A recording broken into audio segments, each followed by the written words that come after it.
Hello dear students, welcome back to NIC study channel. Previous video में हम लोग exclamatory sentence पढ़ चुके हैं। आज की इस वीडियो में हम ऑप्टेटिव सेंटेंस पढ़ेंगे। ऑप्टेटिव सेंटेंस यानी अब तक हम सेंटेंस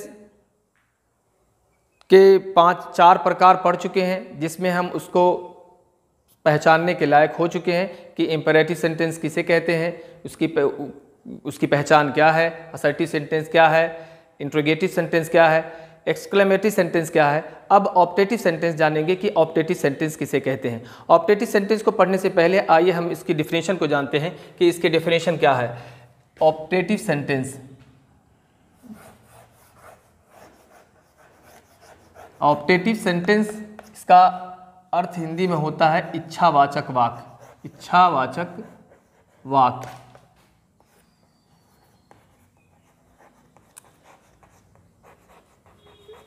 हम इसके ट्रांसलेशन को नहीं सीख रहे हैं, बल्कि हम सेंटेंस अभी इसलिए पढ़ रहे हैं ताकि हम पहचान लें कि कौन ऑप्टेटिव सेंटेंस है। यानी सेंटेंस की पहचान हम इस जो है चैप्टर में सीख रहे हैं। A sentence that expresses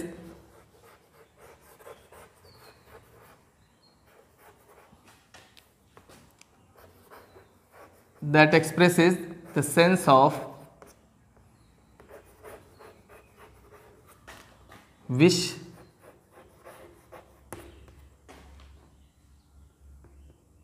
public hope, wish of hope, curse and bliss is called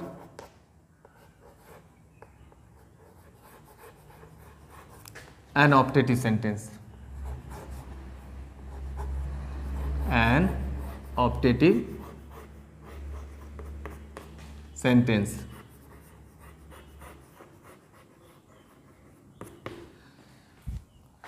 A sentence that expresses the sense of wish,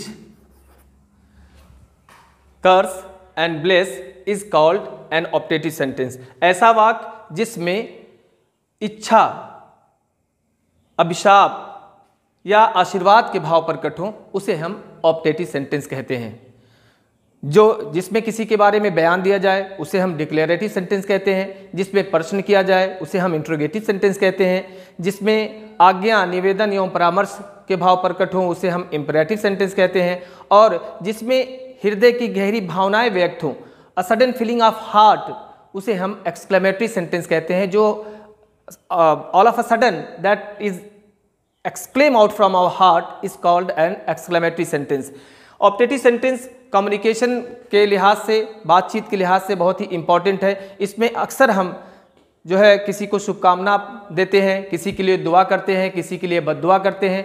ऐसे वाक्य जिसमें किसी के लिए ईश्वर से कुछ प्रार्थना किया जाए, ईश्वर से जो है कुछ मांगा जाए उसके लिए, उसे हम ऑप्टेटिव सेंटेंस कहते हैं। इसकी आसान पहचान यह है कि एक्सक्लेमेटरी सेंटेंस की तरह ही यह भी इसका भी अंत साइन ऑफ एक्सक्लेमेशन से होता है। इसके अंत में भी साइन ऑफ एक्सक्लेमेशन लगे होते हैं। साइन ऑफ एक्सक्लेमेशन, इस निशान को कहते हैं एक्सक्लेमेशन मार्क या साइन ऑफ एक्सक्लेमेशन। यह वाक्य के अंत में आता है। एक्सक्लेमेटरी सेंटेंस में कुछ इंटरजेक्शंस के वर्ड थे, जैसे एलास, आह, हुर्रा, इन सब के बाद भी साइन ऑफ एक्सक्लेमेशन लगा होता था। ऑप्टेटिव सेंटेंस यह मे से स्टार्ट होता है। इसकी एक पहचान यह होती है कि मे से स्टार्ट होगा, मे के बाद सब्जेक्ट आएगा और फिर वर्ब आएगा, या डायरेक्ट वर्ब से स्टार्ट होता है। जैसे मान लिया हमें कहना हुआ किसी को कि अल्लाह आपकी हिफाजत करे, इसको इंग्लिश में हमें बोलना है, तो कैसे हम इसको बोलेंगे? May God protect you, may God protect you, sign of exclamation. May God protect you, या इसको हम दूसरी तरह से अगर लिखना चाहें, may you be protected, may you be protected, ये भी इसी बात को हम इस तरह से भी एक्सप्रेस कर सकते हैं, मे यू बी प्रोटेक्टेड, इस तरह से भी हम कर सकते हैं। दूसरा सेंटेंस, इससे क्या सेंस निकल रहे हैं, ब्लेस के, आशीर्वाद के। इसी तरह से आ सकता है, may you live long, may you live long. किसी ने हमारे उम्र दराज होने की दुआ की है, यानी कोई कहे कि मे यू लिव लॉन्ग, आपकी लंबी आयु हो, आप दीर्घ आयु हो या आप उम्र दराज हों, तो हम इसको इंग्लिश में मे यू लिव लॉन्ग कहते हैं। यहाँ पे आपने देखा कि मे से स्टार्ट हुआ है और सब्जेक्ट आया है, फिर वर्ब आया है और अंत में इसके साइन ऑफ एक्सक्लेमेशन लगे हुए हैं, इसलिए इससे भी इच्छा के भाव प्रकट हो रहे हैं, यानी आशीर्वाद के भाव प्रकट हो रहे हैं। कर्स,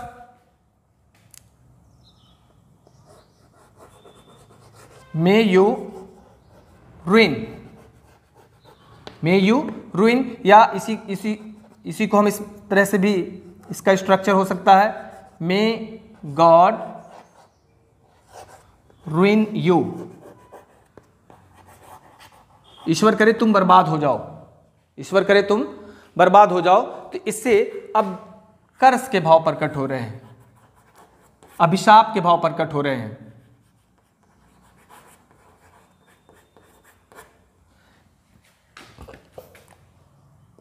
अगला एक सेंटेंस इसी तरह से, और may God deprive you of all happiness, ईश्वर करे ईश्वर तुम्हारी सारी खुशियां छीन ले, या अल्लाह आपको सारी नेमतों से वंचित कर दे। May God deprive you of all happiness. एक शॉर्ट सेंटेंस भी हो सकता है इसका, इच्छा के भाव प्रकट में, जैसे हम बोलते हैं कि happy new year, happy new year, ये शुभकामनाएं हैं। हैप्पी न्यू ईयर, हम नए वर्ष की शुभकामना प्रकट कर रहे हैं, इसलिए इसको भी हम ऑप्टेटिव सेंटेंस के नाम से ही जानते हैं। या इस तरह से भी हो सकता है, may you have a happy journey, may you have a happy journey, आपकी यात्रा मंगलमय हो। Have a nice day, have a nice day. देखो मेन यानी डायरेक्ट वर्ब से स्टार्ट हो गया। यहां पर जो स्ट्रक्चर है, एक तो may plus subject plus verb, may इसका जो स्ट्रक्चर होगा, may plus subject plus verb plus object plus sign of exclamation mark, या डायरेक्ट वर्ब से भी स्टार्ट हो सकता है, verb plus subject plus object plus exclamation mark. सिर्फ हमें अभी पहचानना है कि कौन से सेंटेंस हमारा, कौन सा यह सेंटेंस का नाम क्या है, ताकि हमें डायरेक्ट इनडायरेक्ट स्पीच पढ़ने में आसानी हो। Have a nice day, have a nice day, आपका दिन शुभ हो या आपके अच्छे दिन हो, तो इसे हम एक्सक्लेमेटरी सेंटेंस कहते हैं। एक होता है जो होप, एक सेंटेंसेस जो होते हैं ऑप्टेटिव सेंटेंस में आते हैं, जो होप आशा प्रकट करते हैं, अभिलाषा प्रकट करते हैं, वह काल्पनिक भी हो सकते हैं और अकाल्पनिक भी हो सकते हैं। जैसे मान लिया हमें कहना, वो हमारे वुड दैट से स्टार्ट होते हैं, वुड दैट से या इफ ओनली से स्टार्ट होते हैं, वुड दैट या इफ ओनली से स्टार्ट होते हैं। जैसे आपको कहना हुआ, काश मैं भारत का प्रधानमंत्री होता, और इंग्लिश में किस तरह से ये सेंटेंस लिखा मिलेगा हमें, ये इस तरह से लिखा होगा कि would that I were Prime Minister of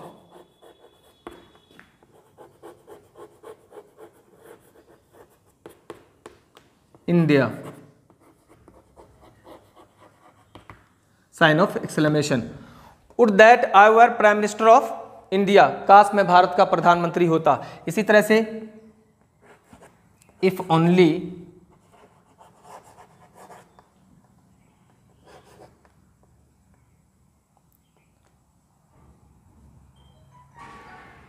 I were, if only I had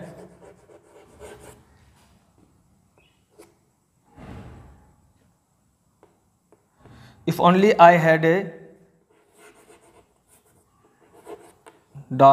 daughter, काश मेरी बेटी होती। इस तरह से भी इन सारे वाक्यों को हम ऑप्टेटिव सेंटेंस के नाम से जानेंगे। क्यों जानेंगे? क्योंकि यह ऐसे वाक्य हैं जिनसे इच्छा के भाव प्रकट हो रहे हैं, जिनसे आशीर्वाद के भाव प्रकट हो रहे हैं, जिनसे अभिशाप के भाव प्रकट हो रहे हैं। ऐसे वाक्यों को हम ऑप्टेटिव सेंटेंस के नाम से जानते हैं। अब इस तरह से इस वीडियो में हमने ऑप्टेटिव सेंटेंस को सीखा। आज सेंटेंस का जो चैप्टर है वो यहीं पर ख़त्म होता है। अगली वीडियो में हम टेंस के बारे में जानेंगे। तब तक के लिए अलविदा।